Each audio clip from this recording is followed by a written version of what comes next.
ओम शांति। 16 नवंबर 2022 के ईश्वरीय महावाक्य। पहले सुनते हैं मुरली के मुख्य पॉइंट्स। बाबा ने कहा, सदा बुद्धि में रहे, अभी बेहद का बाप हम बच्चों को वर्षा देने आए हैं। वर्षा हमेशा क्रिएटर से मिलता है, क्रिएशन से नहीं। तो अब किसी भी शरीरधारी में बुद्धि योग मत लगाओ। जिनका बुद्धि योग बाहर मित्र संबंधियों आदि में भटकता है, माया उन्हें एक ही घूसा लगाए बेहोश कर देती है। देहधारी को याद करने से मुक्ति, जीवन मुक्ति नहीं मिल सकती।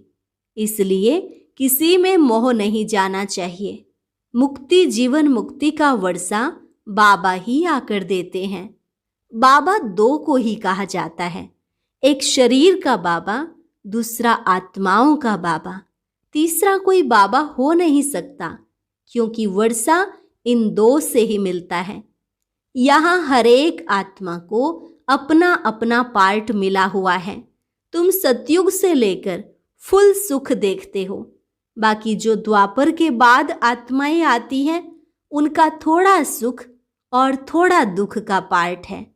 बाप तुम्हारे लिए उस देवी देवता धर्म की स्थापना करते हैं जहां सुख ही सुख है। अभी उसके लिए तुमको लायक बना रहे हैं। माया ने तो पूरा ही नालायक बना दिया था। और लास्ट में बाबा ने कहा, एक बाप को फॉलो कर जो औरों का भी उद्धार करते हैं, वही उच्च पद पाते हैं। जब तक राजयोग सीख पवित्र ना बने, तब तक लक्ष्मी को वर नहीं सकते। ज्ञान पूरा नहीं होगा तो संग दोष में गिर पड़ेंगे। किसी में कोई आदत है तो उनका संग करने से वह असर पड़ जाता है। तुम्हें तो एक बाप के संग में रहना है। और अब सुनते हैं महावाक्यों को विस्तार से। मुरली का सार। मीठे बच्चे, कोई भी देहधारी को याद करने से मुक्ति, जीवन मुक्ति नहीं मिल सकती। बाप ही तुम्हें डायरेक्ट यह वर्षा देते हैं। प्रश्न, बाप का बनने के बाद भी माया किन बच्चों को अपनी ओर घसीट लेती है? उत्तर, जिनका बुद्धि योग पुराने संबंधियों में भटकता है, पूरा ज्ञान नहीं है या कोई पुरानी आदत है, ऐसे बच्चों को माया अपनी ओर घसीट लेती है। बाहर का संग भी बहुत खराब है, जो खत्म कर देता है। संग का असर बहुत जल्दी होता है। इसलिए बाबा कहते, बच्चे एक बाप के साथ बुद्धि योग रखो, बाप को ही फॉलो करो। कोई भी देहधारी में प्यार नहीं रखो। गीत, तुम्हें पाके हमने जहां पा लिया, जमी तो जमी आसमां पा लिया। ओम शांति। मीठे मीठे बच्चे जानते हैं कि अभी बेहद के बाप से हमें वर्षा मिल रहा है। यह बहुत समझने की बात है। कहावत है, परम पिता परमात्मा सभी धर्म स्थापकों को भेज देते हैं अपना अपना धर्म स्थापन करने के लिए। तो वह आकर धर्म स्थापन करते हैं। ऐसे नहीं कि वह कोई को वर्षा देते हैं। नहीं, वर्षे की बात ही नहीं निकलती। वर्षा देने वाला एक बाप है। क्राइस्ट की आत्मा कोई सभी का बाप थोड़े ही है जो वर्षा देगी। वह तो क्रिश्चियन का भी बाप नहीं जो वर्षा देवे। भला वह कौन सा वर्षा देंगे? प्रश्न उठता है। और वर्षा किसको देंगे? वह तो धर्म स्थापन करने आते हैं। उनके पीछे दूसरे क्रिश्चियन धर्म की आत्माएं आती जाती हैं। वर्षे की बात ही नहीं, बाप से वर्षा लेना होता है। समझो, इब्राहिम, बुद्ध, क्राइस्ट आदि आए, उन्होंने क्या किया? किसको वर्षा दिया? नहीं, वर्षा देना बाप का ही काम है। वह तो खुद आते हैं। आत्माएं आती जाती वृद्धि को पाती रहती हैं। वर्षा हमेशा क्रिएटर से मिलता है। क्रिएटर एक है लौकिक बाप, दूसरा है पारलौकिक बाप। यह धारण करने की बातें हैं। धारणा भी उन्हों को होगी जो औरों को दान करते होंगे। अभी बेहद का बाप सब बच्चों को वर्षा देने आए हैं। बेहद का बाप ही बच्चों को बेहद का वर्षा देते हैं। क्रिश्चियन, इस्लामी, बौद्धि आदि सबका बाप एक है। सब गॉड फादर कहते हैं। क्राइस्ट ने भी कहा है गॉड फादर। फादर को कभी भूलते नहीं हैं। गॉड फादर एक ही निराकार को कहा जाता है। सब निराकार आत्माओं का बाप एक ही है। सब धर्म स्थापकों का भी वह निराकार एक बाप है। उनसे ही वर्षा मिलता है। सब गॉड फादर कहकर पुकारते हैं। एक भारत ही है जिसमें कहते हैं ईश्वर सर्वव्यापी है। भारत से ही और सभी सर्वव्यापी कहना सीखे हैं। अगर ईश्वर सर्वव्यापी है फिर ईश्वर को याद क्यों करते हो? साधु लोग साधना व प्रार्थना किसकी करते हैं? बाप तो पूछेंगे ना।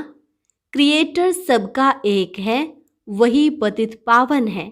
सतयुग में सभी पावन ही होते हैं, फिर पतित कैसे बनते हैं? लिखा हुआ है देवताएं ही वाम मार्ग में जाते हैं। अब फिर पावन दुनिया बन रही है। द्वापर आदि से पतित दुनिया शुरू होती है। ईश्वरीय राज्य और आसुरी राज्य आधा आधा है। भारत की ही बात है। रावण को भारत में ही जलाते हैं। तो बाबा ने समझाया है और धर्म स्थापक किसको भी वर्षा नहीं देते हैं, बाकी धर्म स्थापन करते हैं इसलिए उनको याद करते हैं। बाकी क्राइस्ट को, ब्रह्मा को, विष्णु को व शंकर को याद करने अथवा उनकी प्रार्थना करने से वह कुछ भी नहीं दे सकते। देने वाला बाप ही है, उनको सम्मुख आना पड़ता है। श्री कृष्ण में परमात्मा आते हैं ऐसा कोई भी मानते नहीं है।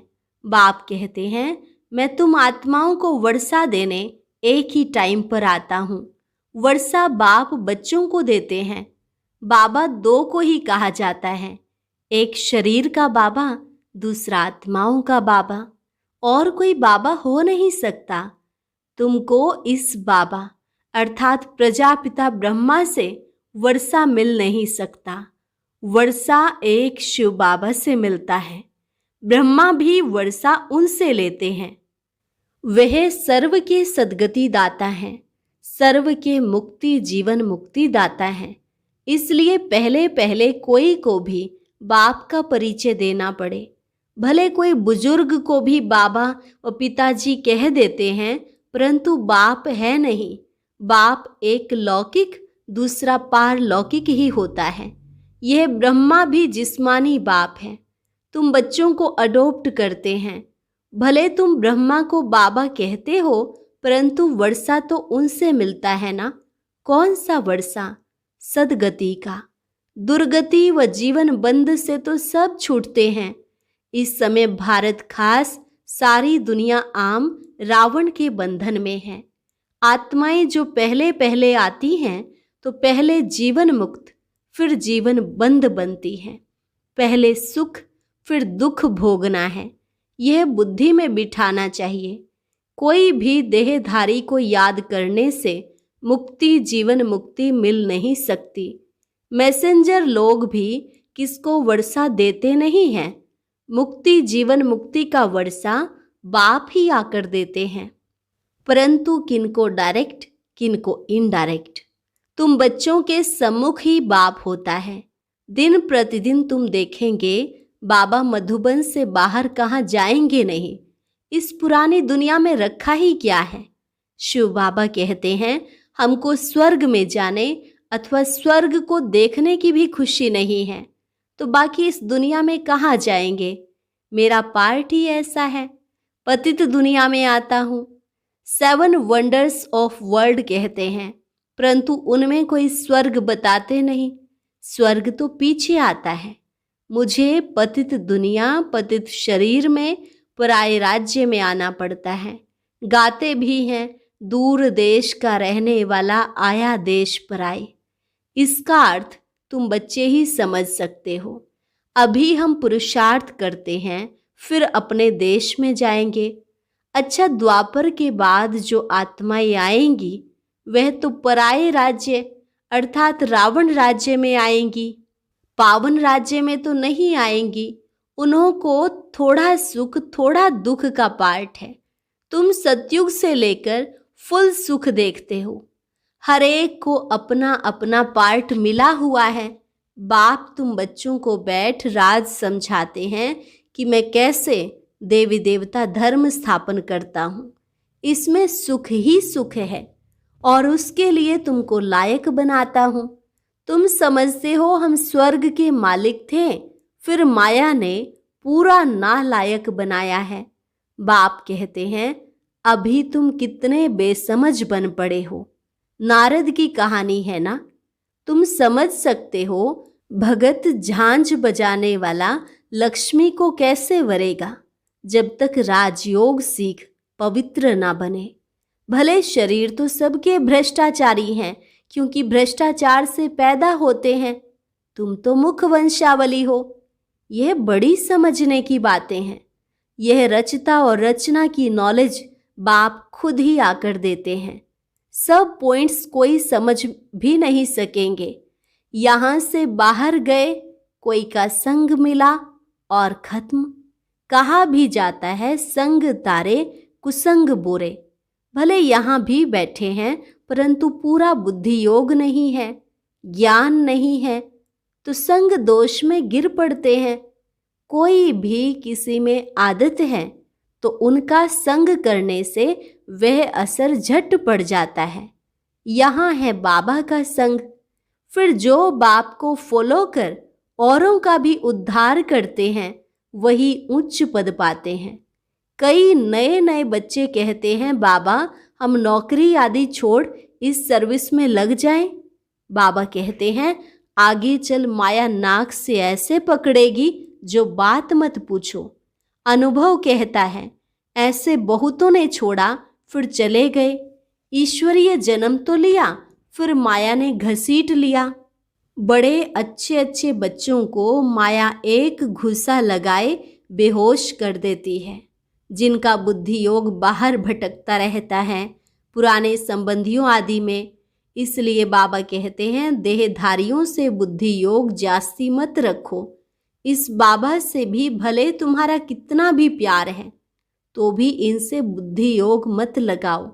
बाप को याद नहीं करेंगे तो विकर्म विनाश नहीं होंगे। कोई भी शरीरधारी में प्यार मत रखो।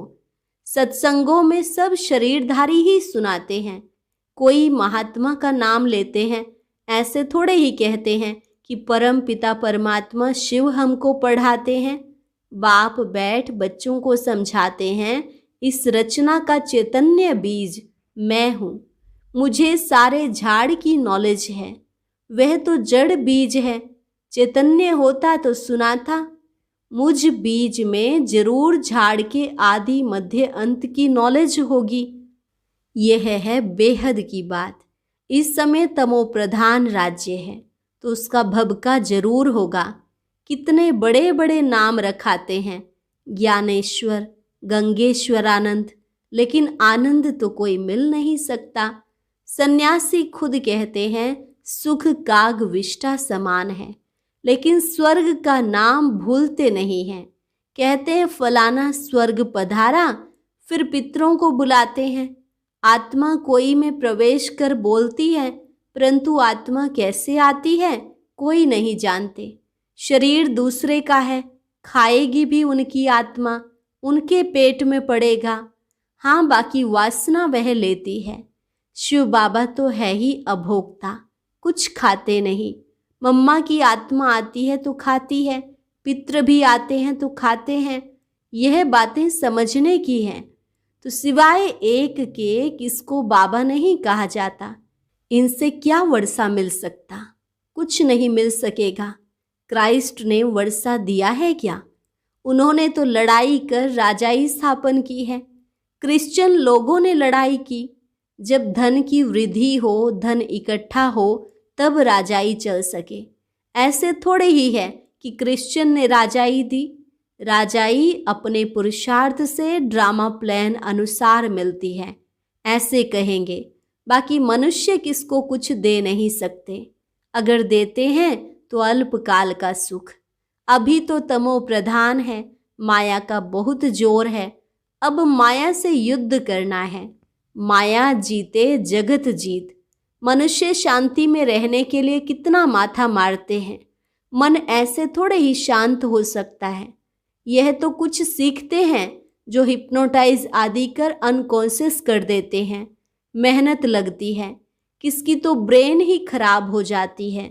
बाप कहते हैं, अगर कोई कर्म बंधन में अथवा मित्र संबंधी आदि में बुद्धि जाती रहेगी तो विकर्म विनाश नहीं होंगे। देहधारी से बुद्धि को हटाना है। सबको भूल जाओ। आप मुए मर गई दुनिया। दुनिया को याद करते हो तो तुमको दंड पड़ता है। तुम कहते हो कि बाबा हम मर चुके हैं, हम आपके हैं, तो फिर मित्र संबंधी आदि तरफ बुद्धि क्यों जाती है? गोया तुम मरे नहीं हो, बाप के बने नहीं हो। बहुत हैं जिनको रात दिन कर्म बंधन का ही चिंतन रहता है। याद में बैठते भी वही संकल्प आते रहते हैं। यहाँ बाबा की गोद में रहते तो मर चुके ना, तो बुद्धि योग कहाँ जाना नहीं चाहिए। सन्यासी तो घर बार छोड़ते हैं, गोया मर गए। अगर याद पड़ता रहेगा तो योग में कैसे रहेंगे? कोई फिर घर में लौट भी आते हैं, कोई पक्के होते हैं, बिल्कुल याद भी नहीं करते। तुम बच्चों की भी बुद्धि अगर बाहर जाती रहती है तो उच्च पद पा न सके। बच्चे बने हो तो फॉलो फादर पूरा करना चाहिए, कुछ भी मोह नहीं जाना चाहिए। परंतु तकदीर में नहीं है तो मरकर भी उस तरफ चले जाते हैं। 5% बुद्धि यहाँ है, 95% बुद्धि बाहर है, भटकती रहती है ना इधर के ना उधर के। बाप के बने फिर बुद्धि ही खत्म, मर गए। इस बेहद के सन्यास में विरला ही कोई आ सकता है। माला का दाना भी वही बन सकता है। यह तो तकदीर है। यहाँ जो आकर रहते हैं उन्हों को मेहनत नहीं लगनी चाहिए, परंतु देखा जाता है कि यहाँ वालों को जास्ती मेहनत लगती है। बाहर में रहने वाले बड़े तीखे चले जाते हैं, किसी में मोह नहीं जाता। समझते हैं कहाँ यह बंधन छूटे तो सर्विस में लग जाए। वह भी देखना पड़ता है। ज्ञान में पक्के हैं। अगर कच्चे होंगे और पति मर गया तो जैसे जख्म पर नमक पड़ जाता है। जब तक अच्छी रीति नहीं मरे हैं तो जैसे जख्म पर नमक पड़ता रहता है। यहाँ तो बाबा कहा और बस बाबा के बन गए। पुराना संबंध छूटा। वह जाने, उसके कर्म जाने, हम क्या जाने। इतनी उछल आनी चाहिए। ऐसे बहुत थोड़े हैं। बाप मिला बस, और किसकी परवाह नहीं। इतनी हिम्मत चाहिए। सच्ची दिल हो, श्रीमत पर चलता रहे तो कोई भी रोक नहीं सकते हैं। पवित्र बनने में कोई विघ्न डाल नहीं सकते। अच्छा, मीठे मीठे सिकिलधे बच्चों प्रति माता पिता बाप दादा का याद प्यार और गुड मॉर्निंग। रूहानी बाप की रूहानी बच्चों को नमस्ते। रूहानी बच्चों की रूहानी बाप दादा को नमस्ते नमस्ते, गुड मॉर्निंग। धारणा के लिए मुख्य सार। पहली पॉइंट, कर्म बंधनों के चिंतन में नहीं रहना है। बुद्धि को देहधारियों से हटाना है। बेहद का संन्यास करना है। दूसरी पॉइंट, बंधनों से छूटने के लिए पूरा नष्टो मोहा बनना है। सच्ची दिल रखनी है। ज्ञान में मजबूत, पक्का और हिम्मतवान बनना है। वरदान, बाप के साथ का अनुभव कर मेहनत को मोहब्बत में बदलने वाले परमात्म स्नेही भव। बाप के साथ का अनुभव कर मेहनत को मोहब्बत में बदलने वाले परमात्म स्नेही भव। बाप दादा बच्चों को अपने स्नेह और सहयोग की गोदी में बिठाकर मंजिल पर ले जा रहे हैं।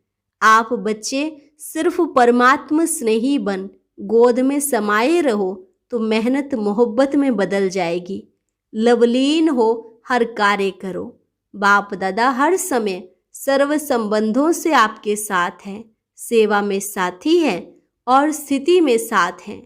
सर्व संबंधों से साथ निभाने की ऑफर करते हैं। आप सिर्फ परमात्मा स्नेही बनो और जैसा समय वैसे संबंध से साथ रहो तो अकेलापन फील नहीं होगा। स्लोगन: स्व उन्नति और सेवा का बैलेंस ही सफलता का साधन है। स्व उन्नति और सेवा का बैलेंस ही सफलता का साधन है। अच्छा, और अब सुनते हैं आज का अव्यक्त ज्ञान मोती।